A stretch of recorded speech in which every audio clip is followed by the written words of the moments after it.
نفیس احمد قاسمی مخاطب ہوں، امید کرتا ہوں آپ بعافیت ہوں گے۔ اسرائیل کو اصل خطرہ کن لوگوں سے ہے؟ اہل عرب سے یا پھر کسی اور ملک سے؟ گولڈا مائر ناجائز صہیونی ریاست اسرائیل کی چوتھی وزیر اعظم تھی۔ وہ 1898 عیسوی میں روس میں پیدا ہوئی، لڑکپن میں امریکہ چلی گئی اور 1921 عیسوی میں فلسطین میں منتقل ہو گئی۔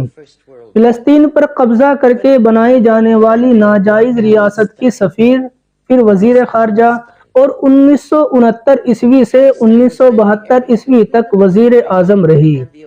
کئی حوالوں سے اس کی شخصیت اور اس کا دور بہت اہم ہے۔ حال ہی میں اس کا ایک ویڈیو انٹرویو دیکھنے کا موقع ملا، جس میں وہ 1948 عیسوی سے پہلے کے فلسطین کا تفصیلی احوال بیان کرتی ہے۔ وہ اعتراف بھی کرتی ہے کہ 1921 عیسوی سے 1948 عیسوی تک وہ خود بھی فلسطینی پاسپورٹ رکھتی تھی۔ فلسطین، اس پر قائم کی جانے والی غاصبانہ ریاست اور فلسطینی عوام کے بارے میں اس کے کئی اقوال بڑی شہرت رکھتے ہیں۔ اس سے پوچھا گیا کہ آپ کی زندگی کا خوفناک ترین دن کون سا تھا اور سب سے خوشگوار دن کون سا؟ اس نے کہا کہ خوفناک ترین دن 21 اگست 1969 عیسوی کا تھا کہ جب مسجد اقصیٰ کے جلائے جانے کا واقعہ پیش آیا۔ میں ساری رات سو نہیں سکی۔ مجھے لگتا تھا کہ کسی بھی وقت ہر طرف سے عرب فوجیں ہم پر ٹوٹ پڑیں گی، اور خوشگوار دن اس سے اگلا روز تھا جب ہمیں تسلی ہو گئی کہ فوج کشی تو کجا، کسی عرب حکومت نے اس کا سنجیدہ نوٹس بھی نہیں لیا۔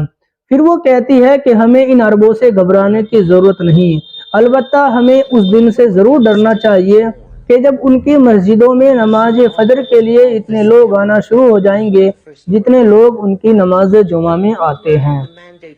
اہل عرب سے کسی کو کوئی توقع نہیں ہونی چاہیے۔ آپ یہ سمجھ رہے ہوں گے کہ اہل عرب ہمارا پرچم بلند کریں گے، اسلام کا بول بالا کریں گے۔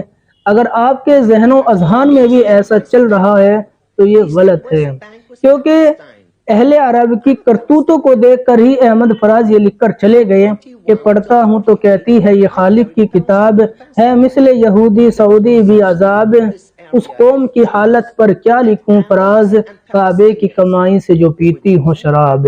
یہ الفاظ میرے نہیں، احمد فراز کے ہیں، اور جو میں نے یہ خبر آپ کو دی یہ اسرائیلی وزیر اعظم گولڈا مائر کی ہے۔